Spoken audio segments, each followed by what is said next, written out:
Hi guys, welcome to SSP education. फिर संजीवनी के GDA course में आपका फिर से स्वागत है। आज हम रेस्पिरेशन की बात करेंगे। पहले जो नए आपके प्रीवियस वीडियोस थे उसके अंदर हमने आपको वाइटल साइंस में टेम्परेचर और पल्स के बारे में इंट्रोडक्शन दिया। आज बात करते हैं हम आपके रेस्पिरेशन की। तो रेस्पिरेशन का मतलब होता है श्वसन। देखिए, श्वसन जो होता है मेनली कोई लोग डेफिनेशन बोलते हैं सांस अंदर ले लो बाहर छोड़ दो, श्वसन होता है। लेकिन श्वसन की जो स्टेजेस होती है मेनली 3 भागों में डिवाइडेड होती है। फर्स्ट वन होती है inhalation, second is that exhalation and last one is that pose. Inhalation का मतलब होता है कि सांस को अंदर लेना, एक्सहेलेशन का मतलब होता है सांस छोड़ना एंड पोज का मतलब होता है रुकना। देखिए, कोई भी पर्सन अगर सांस लेता है तो नेचुरली रेगुलरली इनहेल एक्सहेल नहीं कर सकता। आप सांस लोगे फिर छोड़ोगे, सांस लोगे छोड़ोगे, ये कभी भी नहीं होता है। नॉर्मली जब भी कोई इंसान जब इनहेल करता है और वापस एक्सहेल करता है तो उसके बाद में कुछ इंटरवल के लिए वो रुकता है, एक पोज आता है, देन उसके बाद में वो वापस से इनहेल करता है और एक्सहेल करता है। कोई पर्सन रेगुलरली इनहेल एक्सहेल नहीं कर सकता, इसीलिए हमेशा आपकी जो रेस्पिरेशन होती है उसको 3 भागों में बांटा गया, इनहेलेशन, एक्सहेलेशन एंड पोज। देखिए, इनहेल के अंदर आप ज्यादा से ज्यादा एनवायरमेंटल जो एयर होती है उसमें कार्बन डाइऑक्साइड, नाइट्रोजन और ऑक्सीजन, सारी जितने भी गैसेस होती है वो सारी की सारी इनहेल करते हैं। लेकिन इनहेल करने के बाद में जैसे ही वो आपके लंग्स तक पहुंचती है तो बॉडी के अंदर केवल और केवल ऑक्सीजन का यूज होता है, तो उस ऑक्सीजन को एब्जॉर्ब कर लिया जाता है और बाकी रिमेनिंग जो एयर होती है उसको वापस से एक्सहेल कर दिया जाता है, यानी बाहर छोड़ दिया जाता है। आपके इनहेल और एक्सहेल एक स्टेज के बाद में, जब आप पहले अंदर सांस लोगे फिर छोड़ोगे, देन उसके बाद में कुछ देर के लिए रुकोगे, फिर उसके बाद में फिर इनहेल करोगे, फिर एक्सहेल करोगे, फिर बाद में रुकोगे। तो ये 3 मेन स्टेजेस होती है आपके रेस्पिरेशन की। एक नॉर्मल जो पर्सन होता है उसकी नॉर्मल जो रेस्पिरेशन रेट होती है वो होती है 16 to 20 रेस्पिरेशन पर मिनट। मतलब एक इंसान 16 से 20 बार सांस लेता है 1 मिनट के अंदर। अब इस चीज को आप कैसे चेकआउट कर सकते हो, कैसे पेशेंट के अंदर चेक कर सकते हो कि इंसान 1 मिनट में कितनी बार सांस लेता है, उसके लिए आपको उसके नाक पे हाथ लगाने की जरूरत नहीं होती। कई लोग क्या करते हैं कि नाक पे हाथ लगा के चेक करते हैं, तो वो एक इरिटेशन होता है। पेशेंट आपको हो सकता है बहुत ज्यादा गुस्सा हो जाए या फिर बाद में और कोई भी प्रॉब्लम्स हो सकती है।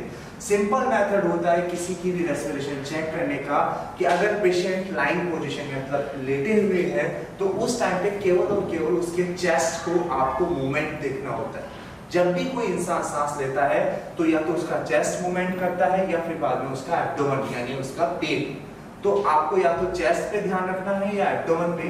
तो दोनों में अगर पेशेंट का एक बार चेस्ट ऊपर की तरफ आ रहा है, नीचे जा रहा है, तो मतलब हुआ 1 रेस्पिरेशन, फिर ऊपर आया फिर नीचे गया मतलब 2 रेस्पिरेशन, एक बार ऊपर फिर नीचे मतलब 1 रेस्पिरेशन काउंट किया जाता है। इसी तरीके से आप प्रॉपर्ली, अगर ये भी ना हो तो आप पेशेंट के एब्डोमेन को टच करके, जैसे ही पेशेंट रेस्पिरेशन करेगा तो आपका जो एब्डोमेन होता है जैसे ही इनहेल करेगा तो उसका एब्डोमेन एक्सपेल हो जाएगा यानी फैल जाएगा।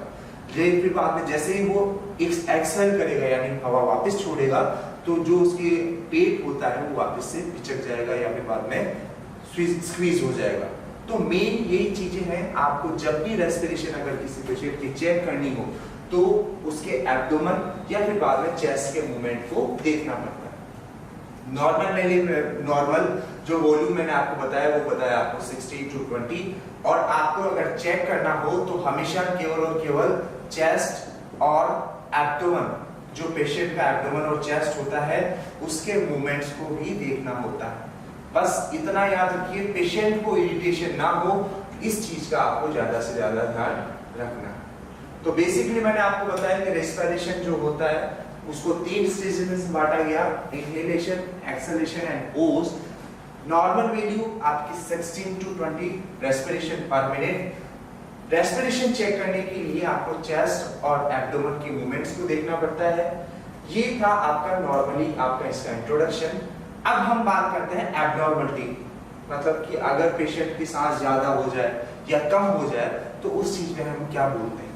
फर्स्ट वन था, अगर किसी पेशेंट की रेस्पिरेशन 10 से कम, बाई चांस किसी पेशेंट को सांस नहीं आ रही है या फिर बाद में उसको बहुत ज्यादा प्रॉब्लम हो रही है, तो उसे हम बोलते हैं ब्रेडिपनिया। मतलब अगर इंसान 1 मिनट में 10 से भी ज्यादा कम सांस ले रहा है, 10 से भी कम सांस ले रहा है, तो मतलब उसे ब्रेडिपनिया बोलते हैं। और अगर किसी पेशेंट की रेस्पिरेशन 1 मिनट में 24 से ज्यादा हो, तो हम उसे बोलते हैं ट्रैकिपनिया। याद रखना, अगर 10 से कम है तो ब्रेडिपनिया, और अगर 24 से ज्यादा है तो दैट इज कॉल्ड ट्रैकिपनिया। सिंपली वैसे भी अगर किसी पेशेंट को बिल्कुल भी सांस नहीं आती है, उसकी रेस्पिरेशन बिल्कुल जीरो है, जैसे कि कहते हैं कि किसी डेड पर्सन के अंदर जो रेस्पिरेशन होती है, मर जाता है अगर कोई इंसान, तो उसकी रेस्पिरेशन बिल्कुल जीरो हो जाती है, तो उसे हम मेडिकल लाइन के अंदर बोलते हैं एपनिया। एपनिया मतलब होती है कि उसकी रेस्पिरेशन बिल्कुल जीरो हो जाए। ठीक है, तो ऐसे पेशेंट जिनके अंदर रेस्पिरेशन बिल्कुल जीरो हो, उनको हम बोलते हैं एपनिया। नेक्स्ट होता है आपके डिस्निया। डिस्निया का मतलब होता है डिफिकल्टी इन ब्रीथिंग।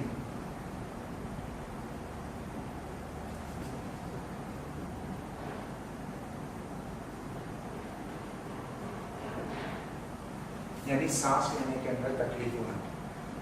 कोई भी एग्जांपल के लिए आपका अस्थमैटिक पेशेंट मान लेते हैं, अस्थमा पेशेंट के अंदर जब उसे एलर्जी की प्रॉब्लम्स होती है, तो पेशेंट को सांस लेने के अंदर प्रॉब्लम्स होने लग जाती है, उसका जो रेस्पिरेशन जो रेट होता है वो अप या डाउन होने लगता है। तो ऐसी प्रॉब्लम्स को हम बोलते हैं डिस्निया। किसी भी इंसान को सांस लेने में अगर दिक्कत हो तो दैट इज कॉल्ड डिस्निया। तो 4 आपके मेडिकल टर्म्स मैंने आपको बताए। फर्स्ट, अगर किसी की रेस्पिरेशन कम हो दैट इज कॉल्ड ब्रेडिपनिया, किसी की रेस्पिरेशन ज्यादा हो ट्रैकिपनिया, किसी की रेस्पिरेशन जीरो हो एपनिया, और अगर किसी को सांस लेने में डिफिकल्टी हो, रेस्पिरेशन में डिफिकल्टी हो, दैट इज कॉल्ड डिस्निया। तो ये था आपका रेस्पिरेशन का चैप्टर, जिसके अंदर हमने आपको नॉर्मल वैल्यू बताया, आपको प्रॉपर्ली कैसे उसको चेक करना होता है वो बता दिया, कितने स्टेजेस के अंदर आपकी रेस्पिरेशन होती है वो बता दिया, और कैसे कैसे उसके अंदर टर्मिनोलॉजीज यूज होती है वो सब हमने आपको इस चैप्टर के अंदर बताया। अगले चैप्टर के अंदर हम आपको बीपी के बारे में यानी ब्लड प्रेशर के बारे में बताएंगे। इसके लिए नेक्स्ट वीडियोस के अंदर हम आपको बीपी इंस्ट्रूमेंट्स की इंट्रोडक्शन देंगे। तब तक के लिए थैंक यू।